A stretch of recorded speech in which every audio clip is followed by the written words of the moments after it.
à tous et bienvenue dans ce 5e épisode de Gonbe. Aujourd'hui nous allons parler cinéma asiatique et plus précisément du réalisateur Park Chan-wook. Mais avant tout, nous allons faire entre guillemets un tour de table car aujourd'hui j'ai non pas un, deux, mais 3 invités et demi. On va commencer par Herculea.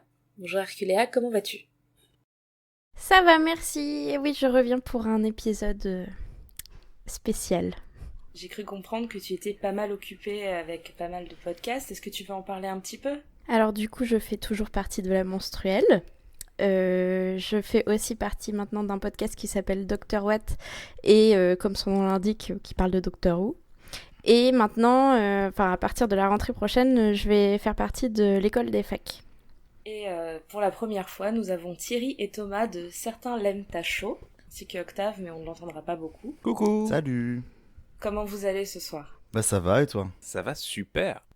J'ai cru comprendre que certains s'étaient plus intéressés à certains aspects du cinéma coréen que d'autres, donc vous en étiez où avant qu'on décide de la liste des films, etc. Qu'est-ce que vous aviez vu, pas vu ? Est-ce que vous aviez une certaine approche du cinéma coréen ? Alors moi l'approche du cinéma coréen elle reste assez classique, c'est-à-dire que j'ai connu le cinéma coréen notamment par les auteurs qui sont très facilement exportés chez nous et il n'y en a pas beaucoup. Donc ça va être les gros noms, donc ça va être du Bong Joon-ho, ça va être du Hong Sang-soo, ça va être ce genre de choses, surtout du cinéma de genre puisque c'est généralement ce qui arrive à peu près à passer les frontières. Et en septembre, c'était en septembre ou en octobre, je sais plus, on a fait un hors-série sur le cinéma coréen, où donc là du coup on a pu voir un panel beaucoup plus large, puisque c'était un panel constitué uniquement de cinéma populaire là-bas. Donc tous les films qui ont marché à l'année en fait se retrouvaient dans ce festival en sélection, quel que soit, pas sur sur des critères qualitatifs. Donc ça nous a permis d'avoir un petit peu de tout, donc des films sociaux, des films de sport, des films de guerre, des films historiques, des polars, des films de genre également. Et ça nous a prouvé que le cinéma coréen était plein de surprises. Alors, moi pour ma part, moi c'est Thomas, salut, coucou. Non, je disais, moi je connaissais assez mal le cinéma coréen jusqu'à il y a quelques années, jusqu'à Oldboy en fait. J'ai découvert le cinéma coréen avec Oldboy. Avant, je connaissais le cinéma asiatique, je connaissais un peu le cinéma japonais, le cinéma hongkongais surtout aussi. Et c'est quand j'ai découvert Oldboy, la claque qu'il a pris, là, j'ai été scandalisé. On en reparlera quand il est passé à Cannes. J'ai découvert ça et j'ai trouvé ça extraordinaire. Et bon, après, je restais. Donc, j'ai commencé à considérer le cinéma coréen. Et puis après, on découvre les films petit à petit, on découvre les réalisateurs.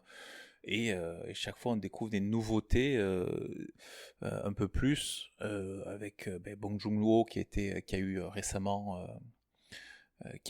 sa palme aussi, mais pas seulement. Je pense aussi il y a eu d'autres films, le réalisateur du Dernier Trait pour Busan aussi qui était j'ai plus en tête. Thierry, est-ce que tu peux m'aider ? Alors son nom là je pourrais pas te le dire comme ça, tout ce que je peux dire c'est que depuis il a réalisé un autre film qui s'appelle Psychokinesis et qui était disponible sur Netflix et qui était plutôt très cool. Voilà. Alors, je vais vous donner le nom de la personne, c'est Sang Ho-yeon. Alors, je sais pas si je prononce comme il faut, mais comme d'habitude, ça va être assez approximatif, ma prononciation sur cet épisode, donc m'en voulez pas. Voilà, donc on va avoir une carte Joker prononciation. Voilà. C'est finalement le cinéma coréen, je vais être honnête, je connais finalement depuis assez récemment dans mes goûts de cinéphile. Par contre, je trouve que c'est un cinéma qui ose beaucoup de choses, qui a un panel très large et qui s'impose petit à petit et même qui éclipse le reste du cinéma asiatique. Dans la mesure qui éclipse dans le sens de ce qui arrive chez nous. J'ai l'impression que le cinéma coréen a pris plus d'importance, c'est du ressenti, que le cinéma hongkongais, le cinéma japonais, qui sont un peu plus en retrait ces derniers temps. C'est subjectif, mais c'est l'impression que j'ai. Et toi, Herculea, du coup, en termes de cinéma ? Oh là là là là. Alors, donc moi je suis vraiment nulle en cinéma coréen. En gros, le seul film que j'avais vu d'un réalisateur sud-coréen, c'était Snowpiercer. Donc vraiment de très très loin, quoi. C'est vraiment pas incroyable. Après... Non, pardon, c'était Bong Joon-ho, justement, on en parlait tout à l'heure. Et Oui, c'est oui, son oui. film le moins coréen. Oui, voilà, exactement. Non, mais c'est pour ça, c'est dire à quel point j'avais aucune idée de ce que j'allais regarder, quoi. Après, j'avais eu une expérience pas du tout agréable avec le film Deux sœurs, qui est, enfin, je sais pas si vous connaissez du coup, mais qui est affreux. Enfin, que j'ai trouvé affreux à regarder. Pas, le film est pas spécialement affreux. Enfin, après, je ne saurais que dire, mais voilà. Donc, vraiment, expérience très très limitée. Et puis, récemment, j'ai vu Dernier Train pour Busan que j'ai adoré. J'ai vraiment. Enfin, genre, les films de zombies, déjà, j'aime beaucoup. Et du coup, ce film-là est pas un film de zombies comme on a l'habitude de les voir. Donc, j'ai trouvé ça hyper intéressant. Et du coup, je suis bien contente d'enregistrer cet épisode pour en apprendre un petit peu plus sur le cinéma sud-coréen. Je vais présenter aussi rapidement mon rapport au cinéma coréen, tant qu'à faire. Moi, justement, à l'inverse de Herculea, justement, ce qui m'a mis le nez dedans, c'est les Yurei Eiga. À la base, je regarde énormément. Donc, c'est les films de fantômes, les films d'épouvante asiatiques. Donc, au Japon, on connaît très bien Ju-on, etc. Surtout parce que les Américains les ont adaptés. Mais j'aime énormément ces films. Et un jour, je suis tombée à court de films japonais. Et ce jour-là, je suis allée sur les films coréens. Et j'ai découvert tout un univers de films que j'ai adorés. Et notamment Two Sisters, que j'ai adoré, ou Phone avec Ha Ji-won. C'est des films que j'ai trouvé vraiment géniaux et qui m'ont énormément plu. Et c'est comme ça d'ailleurs qu'est venue ma passion pour la Corée. Hein. C'est de fil en aiguille. Et j'ai su après que c'était un film coréen en fait, parce que je l'avais vu en VO j'étais bien trop jeune pour le voir, justement, Old Boy. Je l'avais vu quand j'étais ado. Très mauvaise idée, hein. Ne le regardez pas quand vous avez moins de 20 ans, de toute façon vous n'allez rien y comprendre. À 15 ans en tout cas, j'avais rien compris. Et puis bon, comme tout le monde, enfin comme un peu tous les gens qui s'intéressent, j'avais vu Le Dernier Train pour Busan, et etc. Mais c'est vrai que moi j'ai beaucoup tendance à cibler mon intérêt sur les films d'épouvante. Et après je suis partie sur tout à fait d'autres choses, des dramas, etc.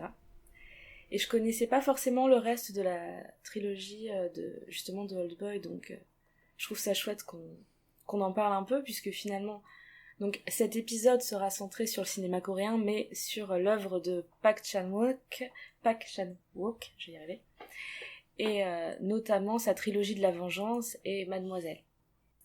Donc je me suis rendu compte après coup que c'était peut-être un petit peu gourmand, parce que ça faisait quand même plus de 8 heures de film.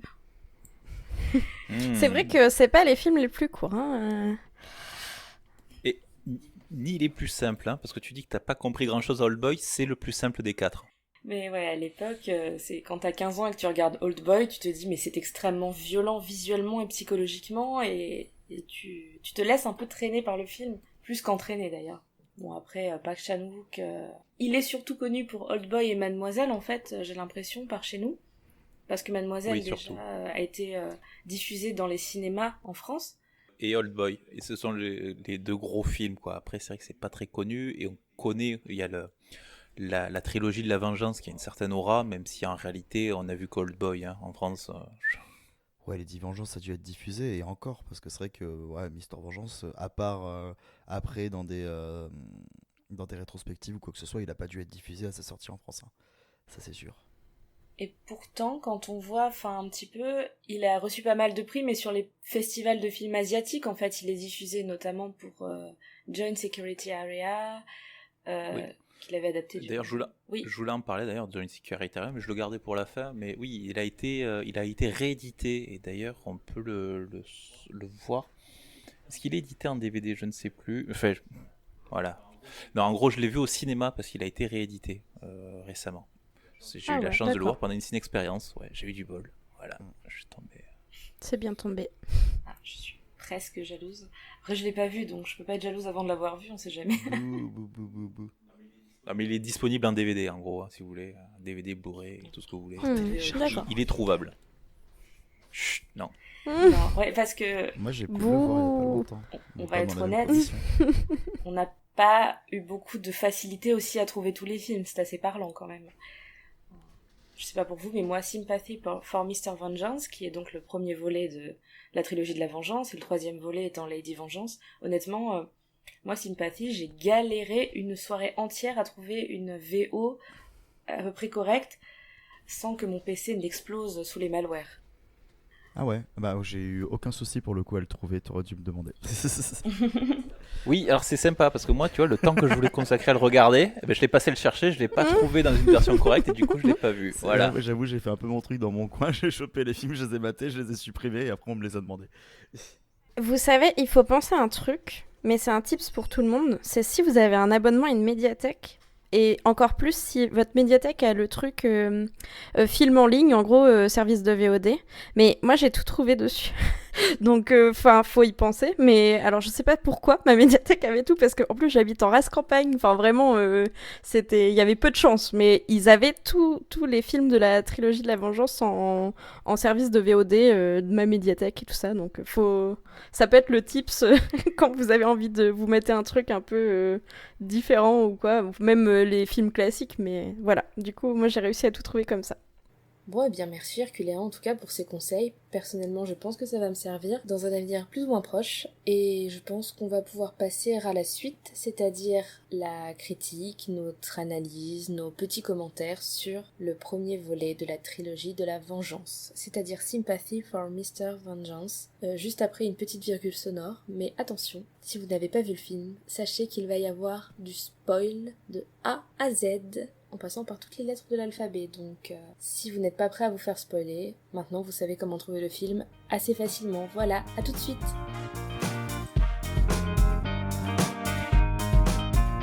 On va parler en premier lieu de la trilogie de la Vengeance de Park Chan-wook donc. Et le premier film dont nous allons parler, c'est Sympathy for Mr. Vengeance.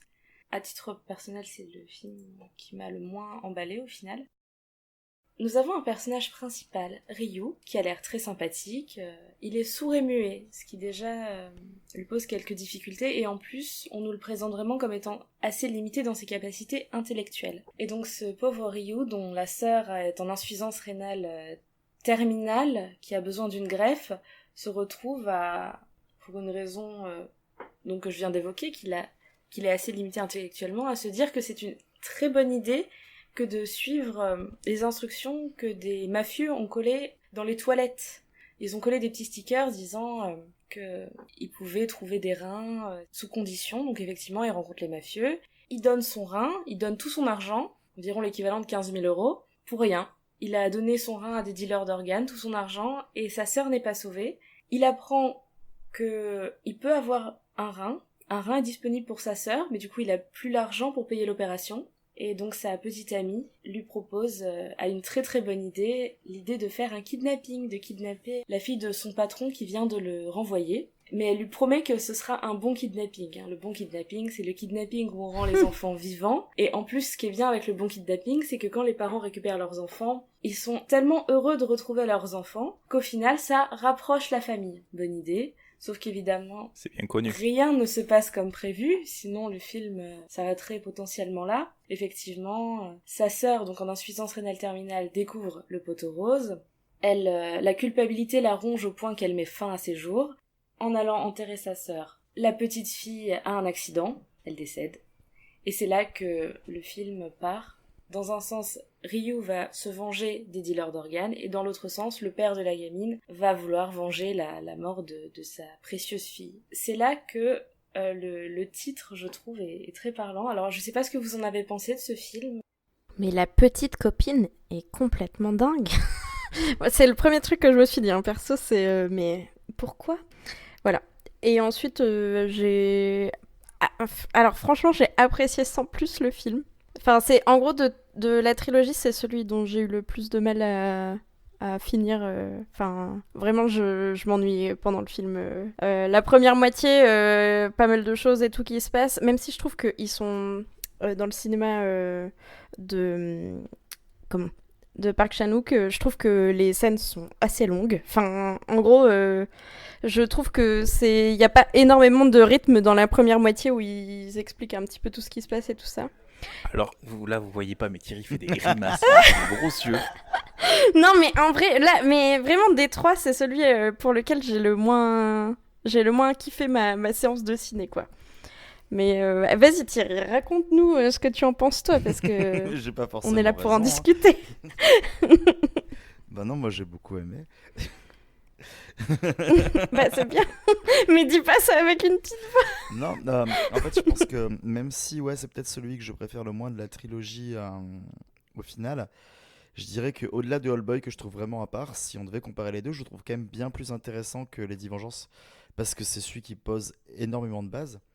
Et alors, j'ai pas vu The Moon is the Sun's Dream qui était le premier par Chan-wook qu'il avait sorti 10 ans avant, mais par rapport à John Security AI, je trouve que c'est là que Park Chan-wook pose les bases de tout ce qui va être son cinéma derrière.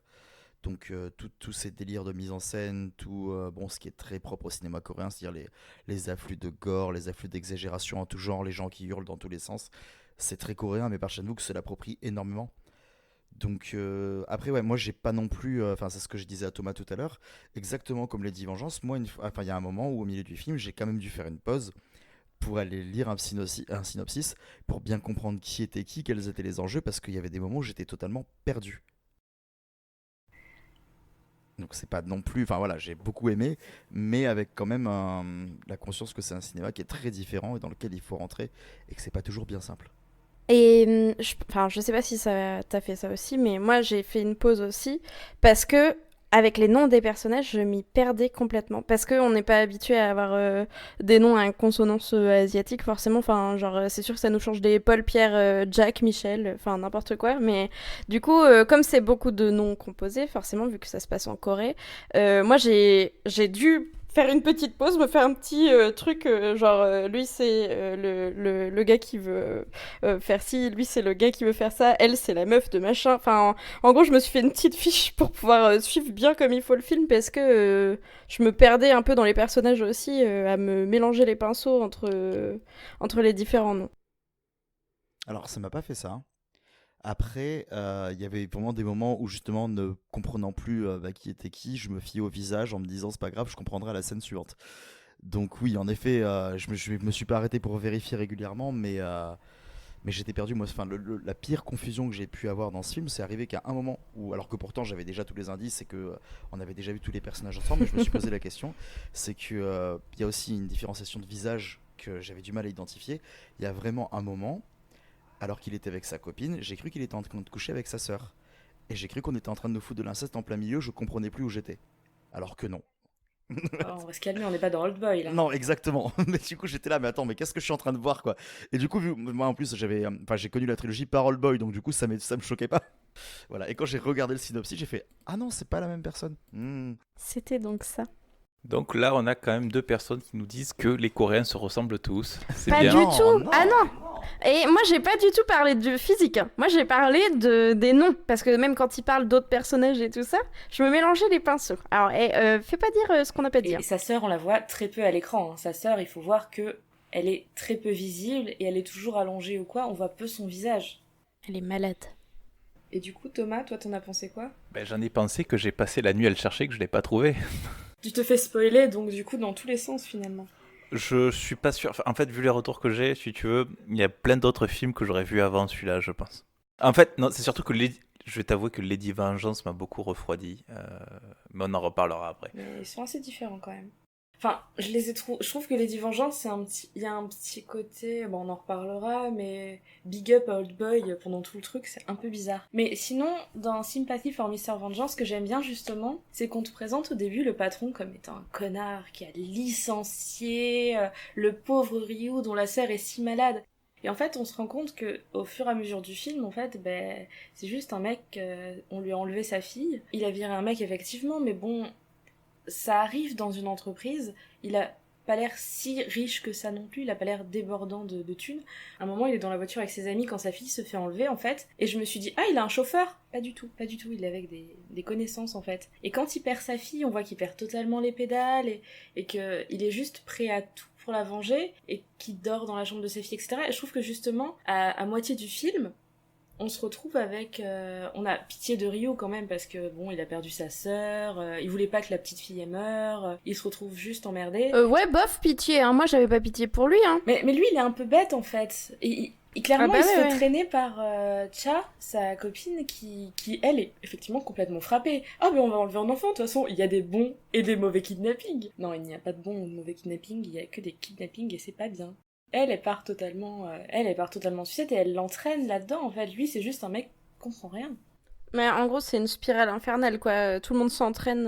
Ah, mais oui, parce que en fait, à la fin, moi, franchement, ce film, j'aurais pu l'appeler Well, that escalated quickly. Parce que au final, si juste il avait pas suivi ces mafieux là, ces dealers d'organes, ben finalement, sa sœur, elle aurait eu son opération parce qu'il avait l'argent, etc. Elle serait morte parce qu'elle aurait pas survécu. Ils le disent même plus tard. L'autre, il aurait gardé sa fille et tout serait resté à peu près comme c'était. Et on se retrouve avec tout qui part en sucette, effectivement, c'est très coréen aussi, ce côté tout le monde tue tout le monde, et même quand tout le monde est mort, et ben en fait, il y a quand même quelqu'un pour assassiner, enfin, le patron, donc le patron qui est, j'ai voulu l'appeler Odesseux, mais ça c'est le héros de Old Boy, il s'appelle Monsieur Park d'ailleurs, c'est Monsieur Park le patron. Ah oui, c'est pas du tout le Dupont des Coréens, Monsieur Park, c'est bien. Ouais, c'est lui, et Monsieur Park qui se retrouve justement à payer l'opération du flic pour pouvoir enquêter tranquille. Et même le flic le dit au téléphone à un moment, il lui dit mais les mecs que vous cherchez sont des véritables psychopathes. Et il y a un truc qui m'a vraiment intriguée et j'ai pas trop compris ce que ça venait faire là et ça m'a vraiment choquée. C'est qu'on voit une scène où Monsieur Park, il finit par trouver Ryu, il arrive chez lui et au téléphone il a le flic qui lui a dit il a tué tous les mafieux et il leur a pris leurs reins. Et là, j'ai cru comprendre, corrigez-moi si je me trompe, qu'il avait bouffé des rognons au dîner. Ça, c'est quelque chose qui m'a fait dire waouh, ce film, qu'est-ce que c'est?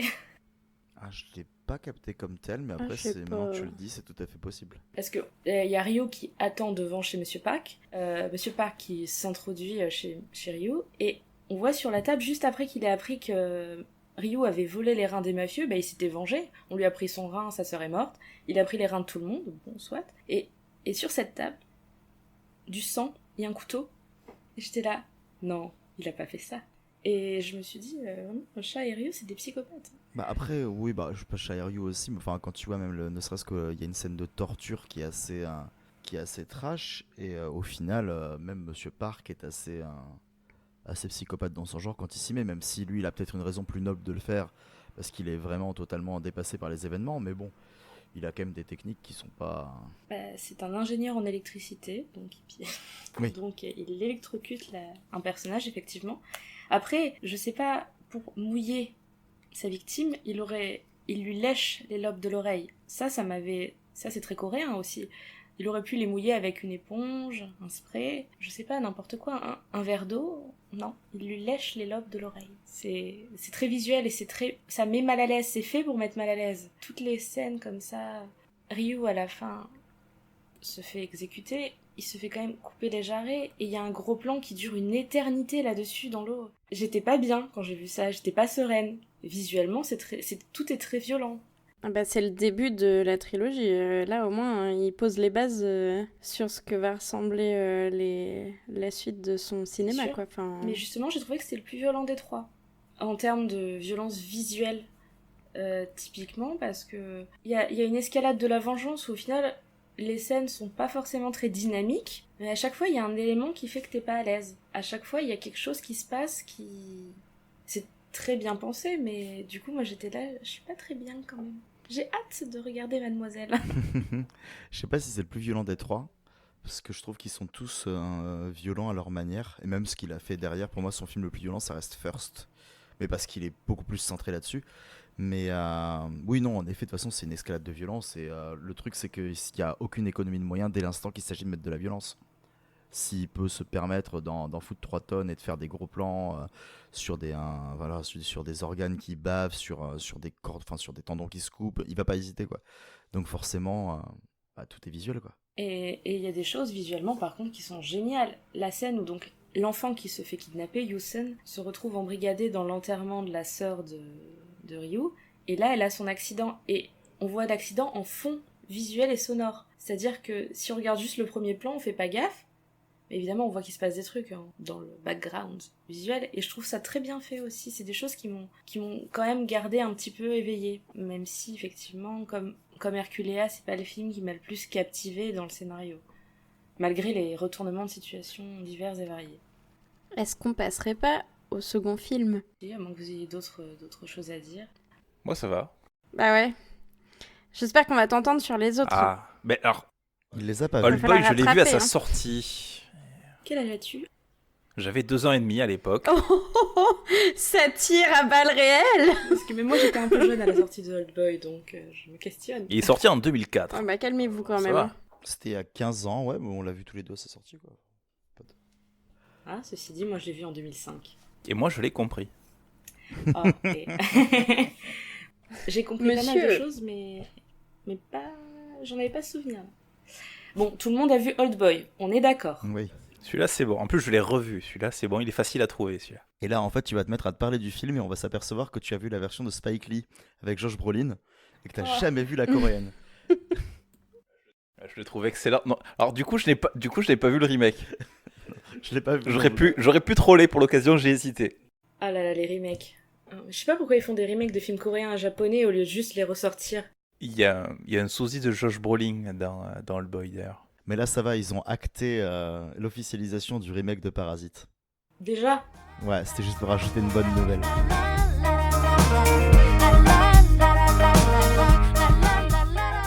En attendant, je ne sais pas si c'est une bonne ou une mauvaise nouvelle, mais on se retrouve dimanche prochain pour la suite de l'épisode. On prend les mêmes et on recommence avec Thierry, Thomas, Audrey et Octave. On va parler d'un vieux garçon qui a passé bien trop de temps enfermé dans sa chambre. On va parler de Old Boy de Park Chan-wook, comme on l'a déjà dit, et pas le remake américain. Donc d'une part, si vous ne voulez pas vous faire spoiler en long, en large et en travers les rebondissements principaux de l'histoire et vous faire gâcher le plaisir de la découverte, n'hésitez vraiment pas à aller regarder le film avant d'écouter le prochain épisode. Et par contre, si vous avez envie de regarder le remake américain, ce que je vous propose, vous pouvez aller faire la vaisselle, refaire le carrelage de la salle de bain, faire 6 fois le tour du pâté de maison, aller manger une glace. Toutes ces activités sont en plus podcast compatibles, ce qui fait que vous pouvez écouter les copains en même temps. À tout hasard, vous pouvez écouter les copains de Clac podcast. Pour rappel, Thierry, Thomas et les copains échangent leurs ressentis sur les films directement à la sortie du ciné parce que certains l'aiment à chaud, et Herculea, qui bien qu'elle quitte Gonbe, est au front sur un certain nombre de podcasts, notamment Dr Watt, La Menstruelle et l'École des Facs. Et moi, mon petit coup de cœur personnel, l'équipe de La Menstruelle a fait un épisode sur les règles en voyage avec une voyageuse invétérée, et franchement, c'est d'utilité publique. Sur ce, je vous dis à dimanche prochain.